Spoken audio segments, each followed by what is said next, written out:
And I told the 911 operator that I thought my mother was having a heart attack, and I needed an ambulance right away. I didn't know what else to do. She was doubled over with pain, clutching her chest, frightened that she was dying. And when Tammy Highway of Niagara Falls needed to get to the hospital in a hurry, she waited some more, and even waited some more for an ambulance. And tonight, News 4 Investigates Luke Moretti has her incredible story. If this happens again, God forbid. 42-year-old Tammy Highway thought she was a goner.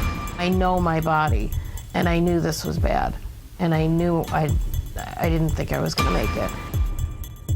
She had suffered a massive heart attack only a week before. Now it was happening again. All I remember is being doubled over in the chair. Tammy's daughter, Allie, saw what was happening and called 911 for help. The time is 6:07 p.m.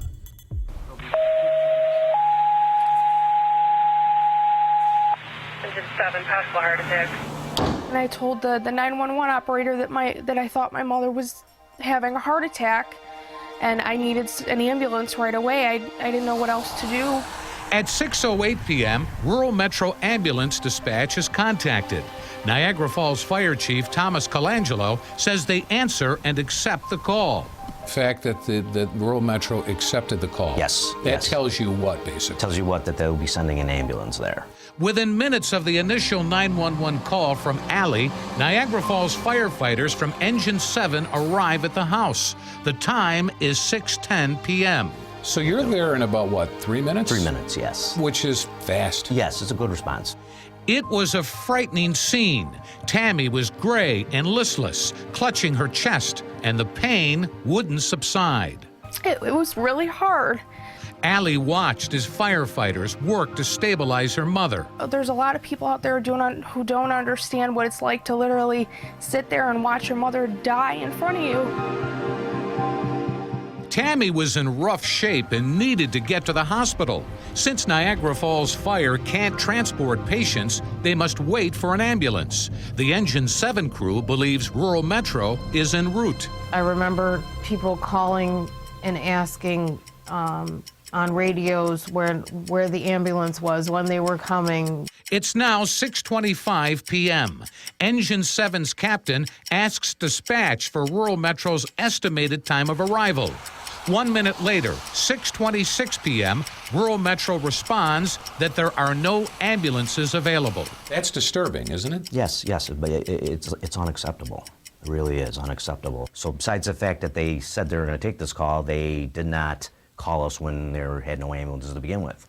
At 6:28 p.m., a mutual aid call goes out for another ambulance company outside of Niagara Falls. The anxiety level of Tammy's daughter is now boiling over. Why is this happening now at a time where she could literally die on her couch?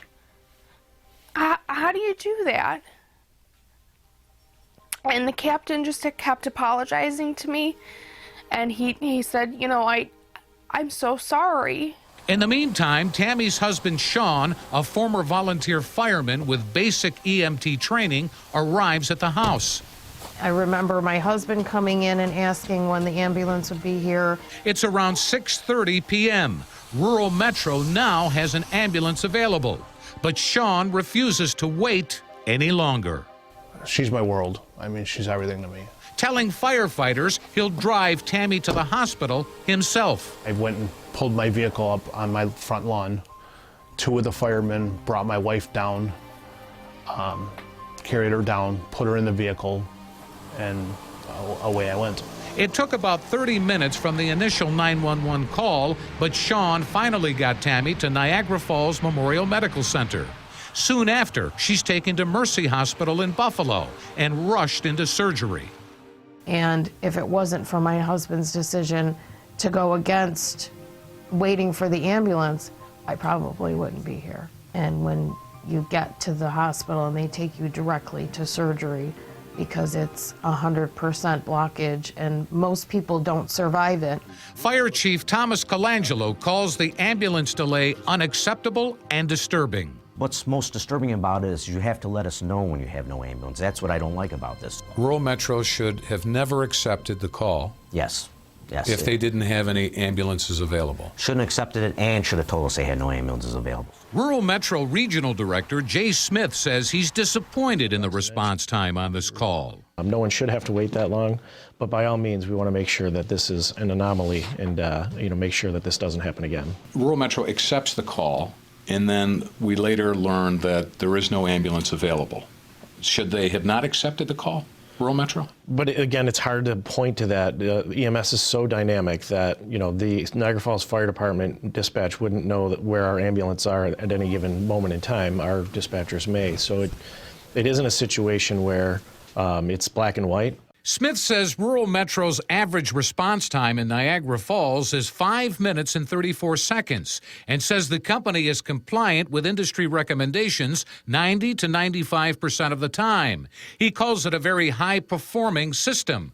But that's little comfort for Tammy Highway, who believes the system failed when she needed it. So when people hear this, one of the questions they'll have is, well, how many ambulances did they have in the city at that point? Did they have enough ambulances? Should there be more ambulances on the street? How do you respond to that? EMS industry is also a very dynamic industry. Number of ambulances is a tricky equation. You have to base everything on past deployment, past trends that you see. Obviously, the 911 business by itself is unpredictable. You don't know when the next call is going to come in. You don't know where that next call is going to come in. So you try to develop a system in partnership with the City of Niagara Falls Fire Department that meets all those needs. The whole ordeal has left Tammy and Sean Highway worried about what will happen if she gets sick again and needs an ambulance. Well, how do you tell somebody that, is on the edge of death that, just wait. We'll get to you as quick as we can. They need to do something. They need to step it up because am I the only one? How many other people have been through this? As you might imagine, the family very concerned about this happening. And they wonder, is this going to happen again if she needs to call for help? Will Rural Metro be there for her? Right, again, we take our commitment to the City of Niagara Falls very seriously. We are disappointed in the response time on this call, but we're taking measures to make sure that that never happens again. Now, Jay Smith of Rural Metro says the company is looking at several options to improve EMS communications with the city, including a dedicated line for dispatching.